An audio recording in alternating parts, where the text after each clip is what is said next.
Bonjour tout le monde, j'espère que vous allez bien. On se retrouve pour le deuxième brief de la semaine en ce mardi 4 août 2020. Comme d'habitude, je tiens à vous inviter à nous rejoindre sur Discord, n'hésitez pas. Le lien est en description dans les commentaires et aussi à laisser un petit pouce bleu et à vous abonner si ce n'est pas déjà fait, si le contenu vous plaît. Alors aujourd'hui, on va parler du Bitcoin. Je ne vais pas réutiliser la charte de d'habitude, on va changer un petit peu de vision. Je vais aborder de nouvelles choses ou des choses que j'ai déjà abordées, mais je vais revenir dessus parce que ça me semble assez pertinent. Ensuite, on parlera comme d'habitude des spreads futurs et on fera la corrélation avec ce que je vais expliquer aujourd'hui. Ensuite, on parlera des assets à risque, encore une fois, du gold aussi, etc. etc. On parlera un petit peu de la navigation, je vais y arriver, des capitaux, donc comment naviguer les capitaux au sein du marché, et on reparlera de la volatilité du Bitcoin pour se dire ok, est-ce qu'on est dans un environnement propice pour trader les altcoins contre le Bitcoin. Donc on parlera très rapidement stratégie SHAD, et pour finir on parlera d'Ethereum, XRP comme hier, un Litecoin. On parlera de Dash qui m'a été demandé, je reviendrai dessus, donc on avait abordé ce setup de continuation, et on va parler de ERD, Link qui a été chercher un nouvel ATH, et ce sera tout pour aujourd'hui. Alors pour le Bitcoin, j'ai repris une charte que je viens de mettre dans le Discord. Juste ici, j'ai parlé de quelques petites choses et je me suis dit ok, ça peut être intéressant de le faire en brief. Alors d'habitude, vous savez, je commence en daily. Bon là, on va passer un petit peu en weekly.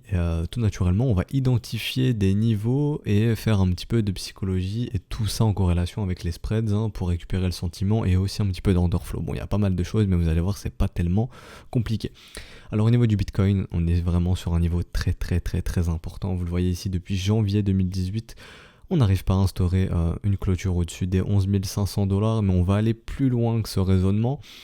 Il y a clairement des vendeurs qui, depuis janvier 2018, refusent de laisser Bitcoin au-dessus des 11 500 pendant plus de quelques semaines. Clairement, vous voyez, ces corps de clôture, ces corps de chandelle ici, donc sont des niveaux très importants. Clairement, des vendeurs aiment faire du business ici et proposer de l'offre et empêchent Bitcoin d'aller chercher plus haut que les 11 500, en tout cas de s'installer durablement au-dessus de ces niveaux. Donc là, on revient travailler ce niveau. Vous voyez encore une fois la mèche ici. Encore les mêmes vendeurs, je ne sais pas, mais en tout cas, des vendeurs ici qui proposent de l'offre et qui refusent de laisser Bitcoin monter plus haut. Et la question que je me pose, c'est est-ce que si on cède ce niveau, on va pouvoir rentrer dans l'euphorie? Parce qu'actuellement, je n'ai pas vraiment le sentiment qu'on soit dans un sentiment d'euphorie. J'en parlais un petit peu dans le Discord. Comme je disais, pouvons-nous parler d'euphorie pour le moment? Difficile à répondre. Bah oui, difficile à répondre. Pourquoi? Parce qu'on le voit.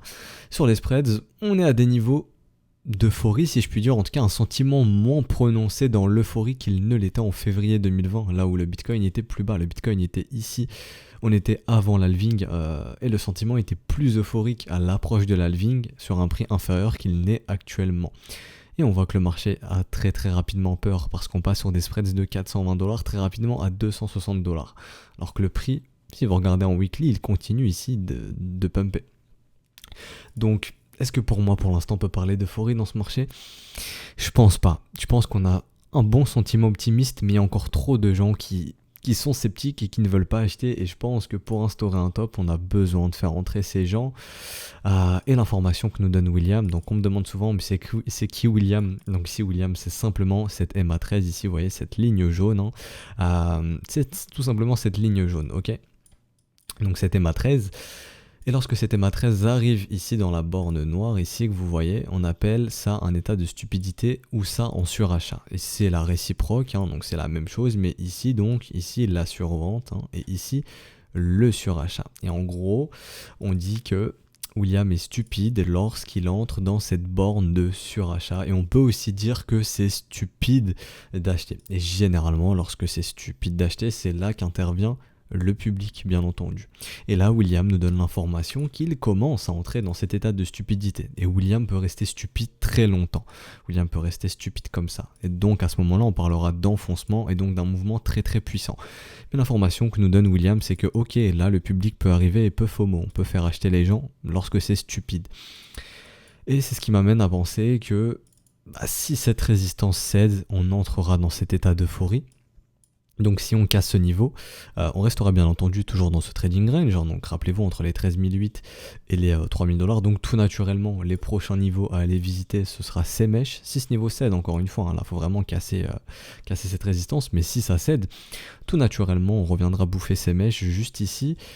Et Et si on arrive à s'affranchir des 13008, derrière on a des niveaux d'extension, donc on appelle ça une fenêtre d'extension donc de ce mouvement ici, hein. Donc il y a premièrement ce mouvement AB égale CD qui pourrait nous ramener sur les 15 300 $. On a aussi cette fenêtre d'extension, donc 168 200%, la garage zone, là où le cours pourrait chercher justement à se garer suite à cette résolution de la contraction de la volatilité, comme je l'ai écrit ici, qui a été résolue par les boules, hein, vous le voyez ici, W, donc on a le premier mouvement, la consolidation, le W, mouvement de continuation. Donc une target totalement réaliste pourrait être justement ce mouvement de continuation AB égale CD qui pourrait nous ramener sur les 15 300, voire cette fenêtre d'extension 14 400, 16 900 $. Où ça? Dans cette zone de rechargement de short. Pourquoi je parle de cette zone de rechargement de short?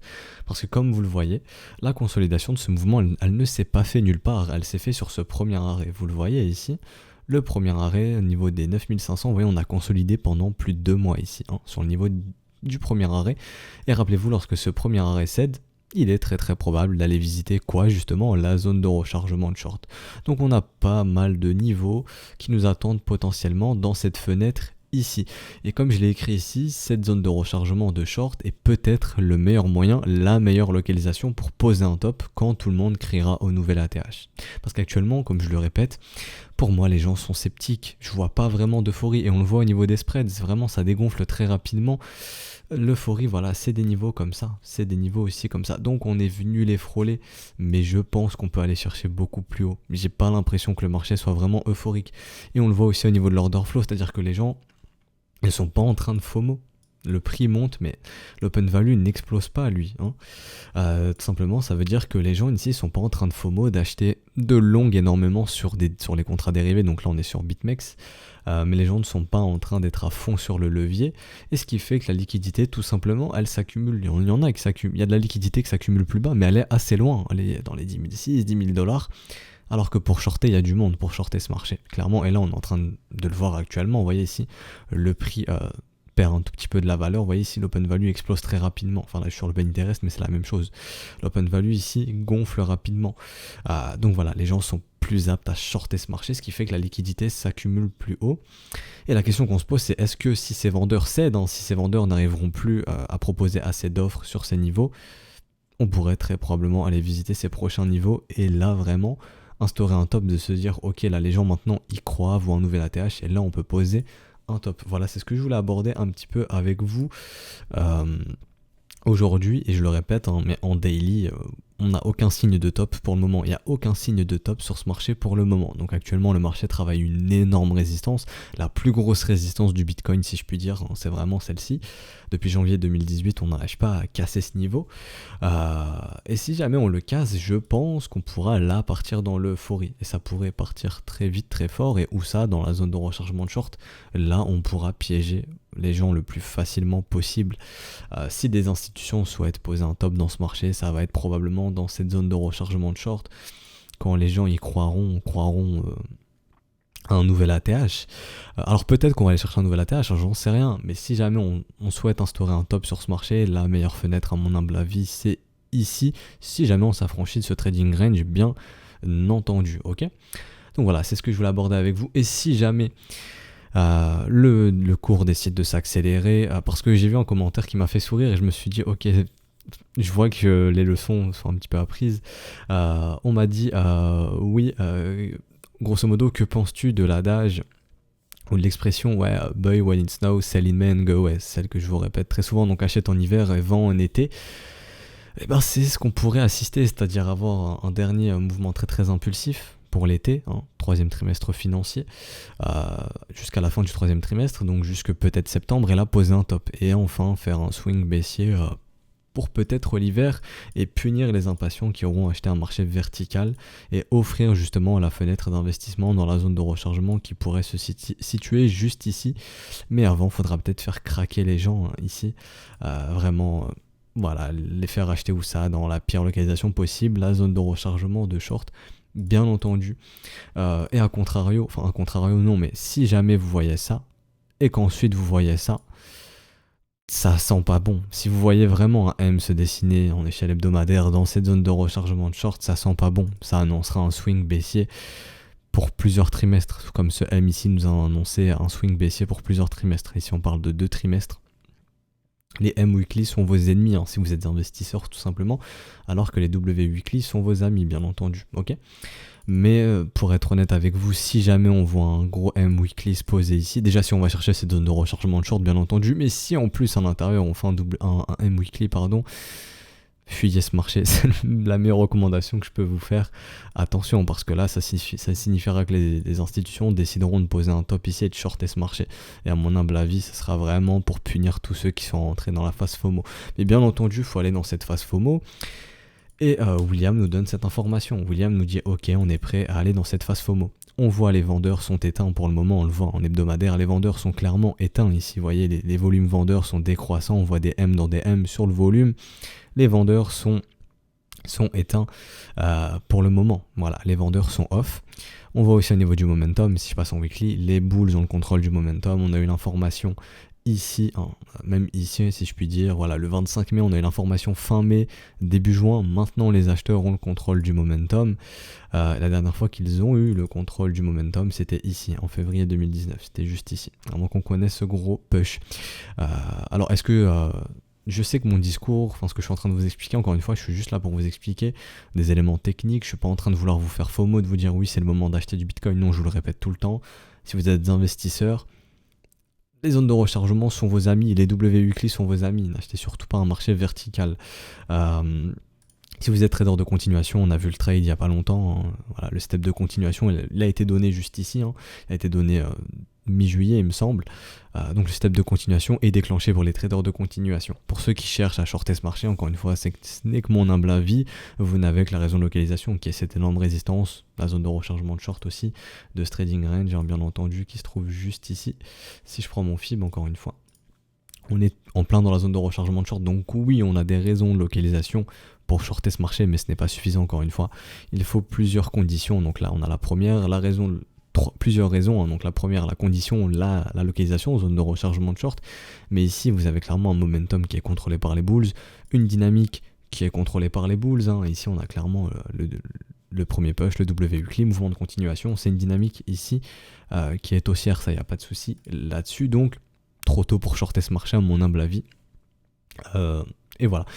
Mais ce que je veux dire, c'est que si vous êtes investisseur, encore une fois, il faut être patient. Et ce que je vous dis, c'est que le marché peut vraiment créer un push qui peut vous donner envie d'acheter, et au pire moment, bien entendu. Et William, je le répète, donne cette information. William est stupide. Ça veut dire que le public peut être de la partie, comme je l'ai écrit ici maintenant. Et si le public est de la partie, c'est que le top arrivera, tout simplement. Et le public peut arriver, et je pense que pour que les gens soient euphoriques, pour donner envie d'acheter, il faut pousser le prix tout simplement.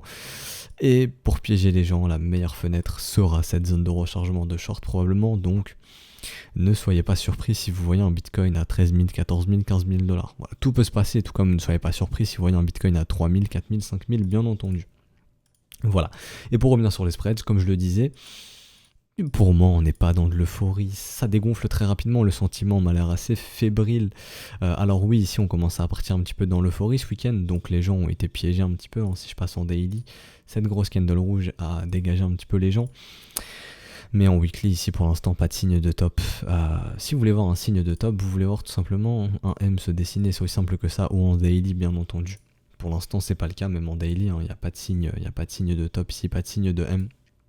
On travaille juste cette énorme résistance pour le moment, et les vendeurs ont su proposer de l'offre et faire la réjection du prix tout simplement. Mais comme je le répète, au niveau des spreads, on a déjà connu des niveaux d'euphorie beaucoup plus importants. Ici 3 000 $, ici 800 $, 500 $. Pour vous dire, on n'est même pas revenu sur des niveaux d'optimisme ou d'euphorie, ça dépend de votre vision, de février 2020, alors que le prix était plus bas. Vraiment, j'ai l'impression que les gens sont beaucoup sceptiques et qu'ils ne sont pas réellement en train de FOMO. Et on le voit ici au niveau de l'open value, comme je vous l'avais expliqué. Les gens ne sont pas en train de FOMO. Le prix monte, mais l'open value n'explose pas. Voilà, ici, vous voyez ici vraiment ce mouvement très impulsif. L'open value diminue, donc les gens clôturent leur position. Donc ce sont des vendeurs ici, on le voit, qui se font liquider. Et on peut penser aussi à des acheteurs qui prennent profit, bien entendu. Si l'open value diminue, c'est que des positions se clôturent. Donc on peut clôturer des positions comment? En liquidant ou en prenant des profits. mais les gens ne sont pas en train de FOMO. Par contre, je le répète, quand ça baisse ici, on le voit sur ce mouvement, et ben l'open value se remet à augmenter, donc il y a de l'intérêt à la vente et il y a moins d'intérêt à l'achat. Donc ce qui fait que les liquidités continuent de s'accumuler plus haut, et on le voit ici, il y a beaucoup de liquidités à venir chercher, et ça jusqu'aux 12 500 $. Si on veut aller chercher du bull, il faut aller le faire plus bas, il faut aller le faire dans les 10 600, 10 000 $ grosso modo. Ok, donc voilà, c'est ce que je voulais aborder avec vous aujourd'hui. Et voilà, je voulais changer un petit peu, donc on peut aller très rapidement en daily. Je vais retourner sur ma charte Bitstamp. Donc voilà, en daily, ce setup de continuation, je le répète, qui avait été déclenché pour les traders de continuation, voilà, le 22-23 juillet 2020, on est venu chercher le trading stop, ils sont autorisés à prendre profit s'ils le souhaitent, ça les regarde encore une fois. Donc maintenant, nous on a identifié cette zone de combat, on est clairement dedans, entre les 12 100 et les 10 600, les acheteurs et les vendeurs vont se battre. Si on veut aller plus haut, il faut casser les 12 100, si on veut s'attendre à un retracement plus bas, il faudra casser les 10 600 $ tout simplement. Pour l'instant, au niveau du momentum, en daily, on a un momentum qui est toujours bullish. La dynamique reste haussière en daily, la dynamique interne reste haussière en daily, pas de signe de top dans ce marché. Par contre, on arrive dans des zones de localisation où les acheteurs peuvent prendre des profits. Zone de rechargement de short, trading stop sur ce setup de continuation. Donc oui, pour prendre des profits, pas de souci. Pour shorter ce marché, à mon humble avis, ça me semble encore trop tôt, encore une fois, et ça ne regarde que moi. Le marché s'en fout de mes opinions. Alors maintenant, on va parler un petit peu des assets à risque et du gold. Bon, je vais pas revenir sur tout ce que j'ai dit hier. Voilà, on n'a pas d'énormes informations. Est-ce qu'on a un signe de top du côté du S&P pour le moment? Non, pas de signe de top du côté du S&P. Comme j'en parlais dans le Discord, le S&P, on a bien eu le retest du premier arrêt. Rappelez-vous, tant que ce premier arrêt ne cède pas, on est dans un environnement tendanciel, dans un trending market qui est bullish. Objectif des bulls, d'aller faire un nouvel ATH. Donc, sur le S&P 500, l'objectif, tant que ce premier arrêt ne cède pas, c'est d'aller faire un nouvel ATH. Aussi simple que ça. Et la prochaine fenêtre en cas de nouvel ATH, ça pourrait être les 4600, 4200 points comme je le mettais ici dans le Discord, tout simplement. Voilà, et j'ai rien d'autre à dire pour le S&P, à part que pour l'instant pas de signe de top. On peut aller voir la battle zone qu'on avait identifiée. Je vais aller en weekly. Clairement les bulls ici ont gagné cette battle zone, donc leur objectif maintenant il est simple, c'est d'aller péter la ATH, aussi simple que ça. Voilà. Et la dynamique ici sur ce mouvement reste haussière sur le S&P, donc si les capitaux continuent de rentrer dans les assets à risque, pourquoi pas continuer de rentrer dans Bitcoin, ok? Donc voilà, j'ai rien d'autre à dire de ce côté-là. Donc j'ai fini pour le Bitcoin, peut-être aller en 1 heure très rapidement. On va aller en 1 heure très rapidement. Donc on avait parlé de ce potentiel épaule tête épaule, toujours à surveiller potentiellement. Pour ceux qui cherchent à shorter ce marché, encore une fois, la localisation c'est ici maintenant. Si vous pensez que le top est réel sur les 12 100 $, entre les 11 800 donc et les 11 500, on n'est pas encore venu chercher cette raison de localisation. Pour les traders de continuation, on a posé les conditions, un creux de creux, on commence à dessiner le troisième creux. Donc maintenant on peut attendre la structure, donc voilà, il y a pas mal de schémas. Et je pense que vous avez compris un petit peu le truc, un creux, deux creux, trois creux, la structure ici avec ce W qui pourra donner le go aux traders de continuation, et on pourrait aller chercher les 13 600 $ si ce setup de continuation prend vie. Est-ce qu'on va aller à 13 600? J'en sais strictement rien, ici c'est un simple setup de continuation. Et voilà, je pense que j'ai rien d'autre à dire. Pour Bitcoin, je vais essayer de respecter encore une fois un petit peu les délais que je me suis imposé, en tout cas la durée du brief, 20-25 minutes. Donc là, on va aller voir un petit peu la navigation des capitaux. Donc, ce W tente de vouloir se poser. Ici, ce W essaye de se poser sur l'alcoin dominance. C'est bon signe, ça veut dire que les capitaux rentrent dans les altcoins tout simplement, et que maintenant la dynamique ici est haussière, et qu'on est prêt tout simplement à respirer sur les altcoins, et on le voit, on voit des W. Donc ici, je reviendrai après là-dessus, je reparlerai de ça après. Mais sur Ethereum, on voit des W weekly, XRP, on voit des W weekly, LTC, on voit aussi des W weekly, et il y en a aussi sur d'autres altcoins, j'en avais parlé, EOS, on voit des W weekly se dessiner, etc. Donc on est dans une dynamique de marché où on se dit, ok, les altcoins peuvent respirer, et l'altcoin dominance nous donne la même chose, des W dans des W, donc oui, on est bien dans une dynamique qui commence à être haussière du côté des alts, donc respirer du côté des altcoins, ok. Et la réciproque de l'altcoin dominance, c'est la Bitcoin dominance, et on voit que les capitaux sortent du Bitcoin, bien entendu. En tout cas, c'est ce que nous donne cette information de la Bitcoin dominance. Et on avait parlé, rappelez-vous, de la volatilité du Bitcoin. Et on avait dit, tant que cette volatilité reste élevée, c'est pas un environnement qui est propice pour trader les altcoins contre le Bitcoin. Donc tout ce qui est stratégie chat de mon côté, pour l'instant, c'est off. je veux faire de la dingbat, c'est-à-dire que je veux faire travailler les doubles que j'ai récupérés avant, justement pendant que cette volatilité était basse, mais tant que cette volatilité restera élevée comme ceci, c'est pas un environnement pour moi qui est propice aux altcoins, donc pour l'instant je me calme un petit peu du côté stratégie Shad. Bien entendu, si les setups se présentent, foncez, mais de mon côté, voilà, pour moi les setups sont présents, hein, les W weekly sont présents, mais si je peux avoir de nouveaux W daily qui se dessinent en zone de rechargement, je foncerai, ça y a pas de souci. Mais pour l'instant, voilà, j'ai récupéré mes doubles, je veux les faire travailler. Et je vais attendre de les faire travailler. Et quand est-ce que je vais le faire? Eh ben, rappelez-vous quand la volatilité du Bitcoin baissera, donc quand on se mettra à avoir des M comme ceci. Pour l'instant, la volatilité est très élevée, on voit, on fait des creux ascendants sur cette volatilité, donc on est dans une volatilité du Bitcoin qui est très élevée. Et rappelez-vous, quand Bitcoin bouge beaucoup, bah c'est pas bon pour les altcoins contre le Bitcoin. Contre l'USD, ça change un petit peu, mais contre Bitcoin, c'est pas bon. À part Ethereum qui lui vraiment surperforme Bitcoin. Si je vais voir, si on va voir un petit peu ETH-BTC. On en avait parlé un petit peu et j'en avais fait d'ailleurs un brief. On se demandait si Ethereum n'allait pas surperformer Bitcoin cet été. Bon bah c'est le cas, c'est pas de la magie, hein, c'est juste des W weekly qui peuvent nous donner de l'information bien entendu. Et lui Ethereum surperforme clairement Bitcoin, ok. Donc on avait vu ce W weekly se dessiner de l'autre côté de la trendline, et donc maintenant on est dans un marché sur Ethereum Bitcoin dans lequel on peut respirer, ok. Je vous parle pas de nouvelle ATH ou de flippening, etc. Ça pourra venir plus tard, mais pour le moment l'information qu'on a c'est ok, Ethereum contre Bitcoin peut respirer un petit peu et Ethereum peut reprendre un petit peu de valeur contre Bitcoin. C'est juste l'information que ça nous donne, et ça c'est bon signe pour les altcoins bien entendu. Et tout ce qui est low cap, mid cap, ça me semble assez fébrile au niveau de la volatilité. Au niveau de la volatilité Bitcoin tout simplement, et comme je vous l'ai montré, on le voit, ça me semble assez fébrile pour les low cap, donc la volatilité du Bitcoin restera assez élevée, ok. Donc là maintenant je vais repasser sur Ethereum, je vais pouvoir repasser sur Ethereum en USD. En monthly, hier j'étais en weekly, on m'a fait la remarque, donc oui vous avez raison, ce W monthly n'est pas confirmé si on prend la mèche, hein. Je me croyais en monthly mais j'étais en weekly, désolé. Par contre si on prend le corps de chandelle ici, c'est confirmé, ça dépend de votre approche encore une fois. Personnellement je prends les mèches, donc ce W monthly n'est pas encore présent, tout simplement il faudra une clôture au-dessus de cette neckline. Par contre en weekly c'est validé, il n'y a pas de souci. On avait ce premier W ici, cet énorme W. Des structures vous cherchez à acheter en tant qu'investisseur, donc là encore une fois vous avez un signal d'achat pour les investisseurs, pour les plus patients. Peut-être attendre un petit peu le moment d'euphorie, on trace notre zone de rechargement, donc peut-être qu'on ira trouver un top sur ce premier arrêt, tout simplement au niveau des 600$, hein. Rappelez-vous, c'est la prochaine target complètement réaliste dans cette gare jaune, donc je le répète, c'est ce que je vous ai montré sur Bitcoin, c'est une fenêtre d'extension ici de 168, 200%, donc je vais afficher les prix là, où le marché pourrait chercher à se garer entre les 530$ et les 643$. On va aussi identifier des niveaux de fort intérêt côté vendeur, hein. Il y a celui-ci, là où des vendeurs ont refusé que le prix aille plus haut, tout simplement. Il y a ce prochain niveau juste ici. Et ensuite ce sera celui-ci, donc on voit dans cette gare jaune que 620$ ça pourrait être un niveau très intéressant, et le prochain niveau très intéressant, là où des vendeurs voudraient très probablement proposer de l'offre sur Ethereum, c'est ces niveaux, c'est 480-466$, donc j'ai envie de dire pour le moment il n'y a rien qui peut nous freiner suite à ce W weekly. Mais je le répète, si vous voulez être patient, rien ne vous empêche de tracer votre FIB et de tracer vos zones de rechargement, tout simplement.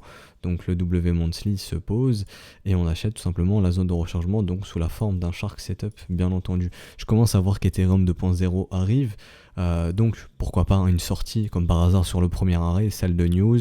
On a le swing baissier dans la zone de rechargement et là vous pouvez entrer probablement tout simplement suite à ce W weekly, ok. Et d'ailleurs ça me semble pas tellement être euphorique sur Ethereum, un peu plus que Bitcoin, hein, mais voilà, ça dégonfle assez vite aussi. Et d'ailleurs les spreads nous donnent l'information, ok Ethereum tu peux ralentir un petit peu, c'est juste l'information que nous donnent les spreads ici, mais la dynamique maintenant est aussi à suite à ce W, donc la prochaine target réaliste ça serait les 600$.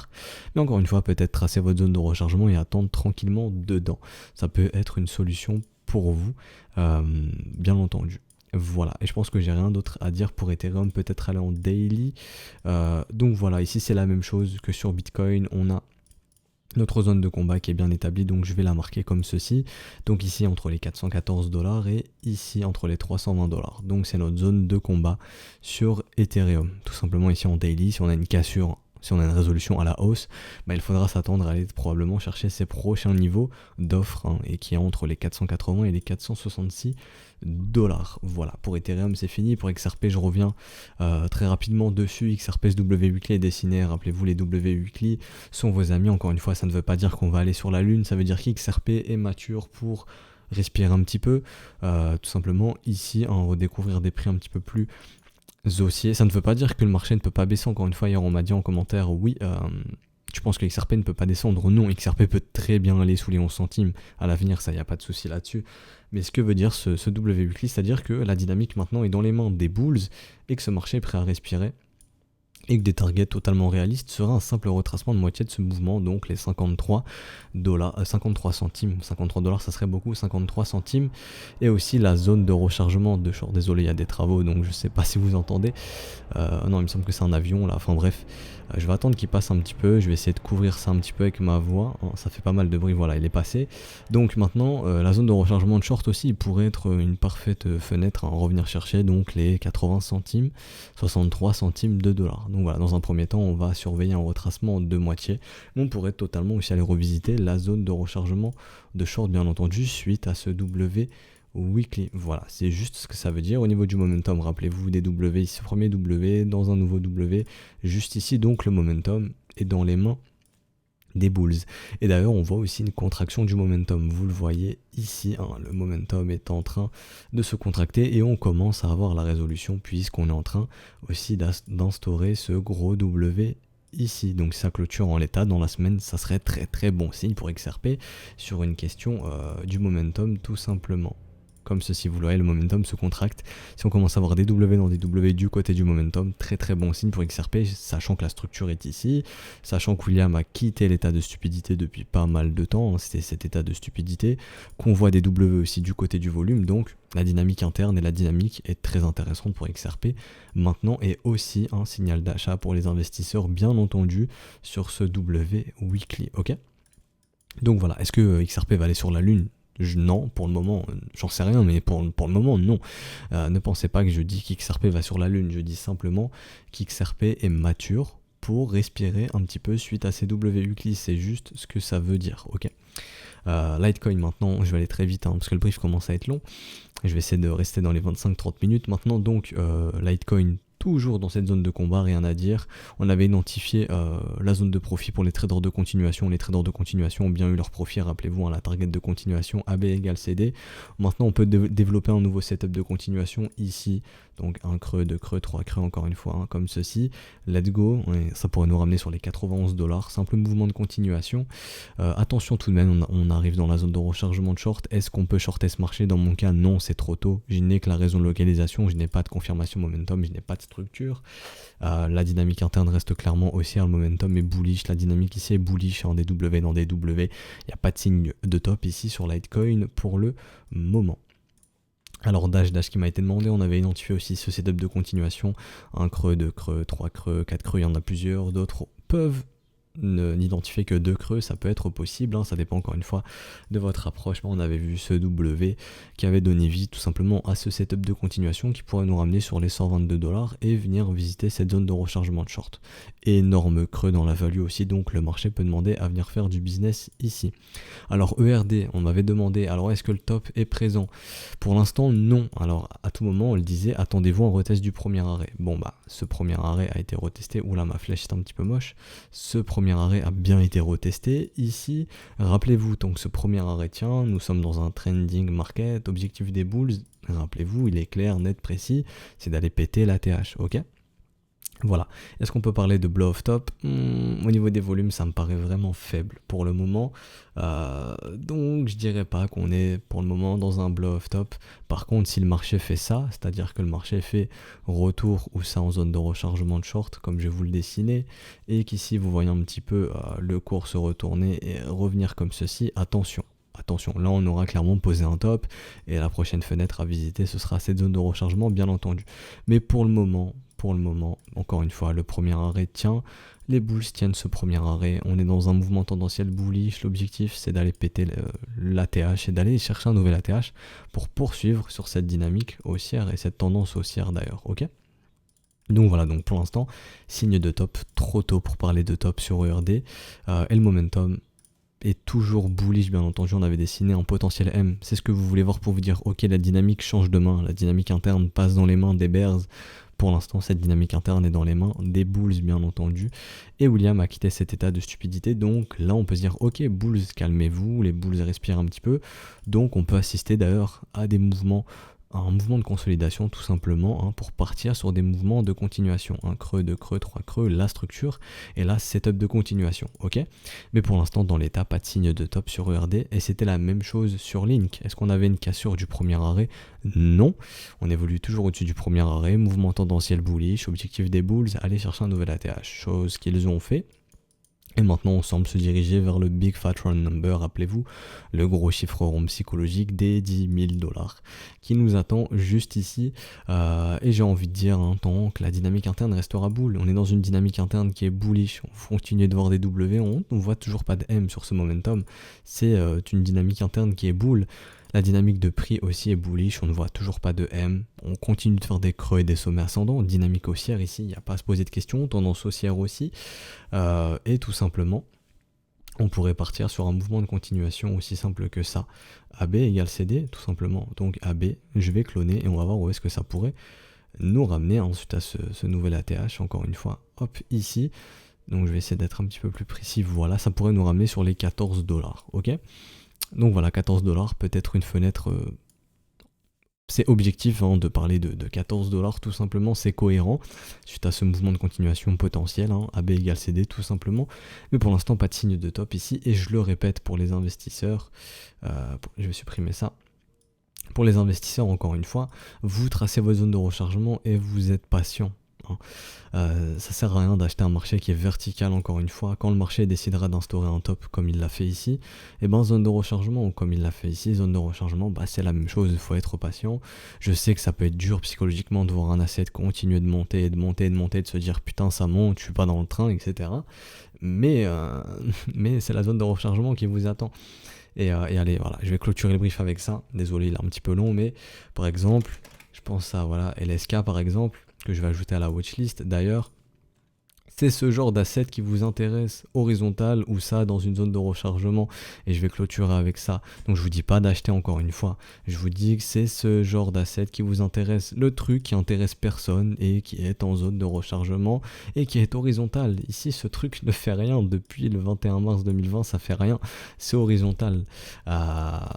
Donc voilà, peut-être s'intéresser à ce genre d'assets que de courir après des trucs qui sont complètement verticaux et qui sont à la verticale et qui sont partis depuis très très longtemps. Alors que là, vous voyez des W dans une zone de rechargement, donc c'est ce genre d'asset qui vous intéresse, encore une fois. Et je ne dis pas que LSK va aller sur la lune, je dis juste que au niveau des conditions de marché, si vous êtes investisseur, un LSK c'est beaucoup plus intéressant qu'un Link qui est complètement vertical et parabolique. Voilà, c'est juste ce que je voulais dire, et je vais clôturer ce brief avec ça. Donc si ce brief vous a plu, n'hésitez pas à laisser un petit pouce bleu, un petit commentaire et à vous abonner si ce n'est pas déjà fait, à nous rejoindre sur Discord, n'hésitez pas, le lien est en description et dans les commentaires. Je vous souhaite une excellente journée, n'hésitez pas à profiter du soleil, à en placer des petites alertes. Allez hop, je vais le faire avec vous aux extrémités de la battle zone tout simplement, comme ceci. Donc voilà, et peut-être quitter un petit peu les écrans si vraiment Bitcoin vous êtes focus. Voilà, vous avez la battle zone, il se passera pas grand chose tant qu'on y restera. Donc voilà, je vous souhaite une excellente journée, on se retrouve donc demain. Allez, ciao tout le monde.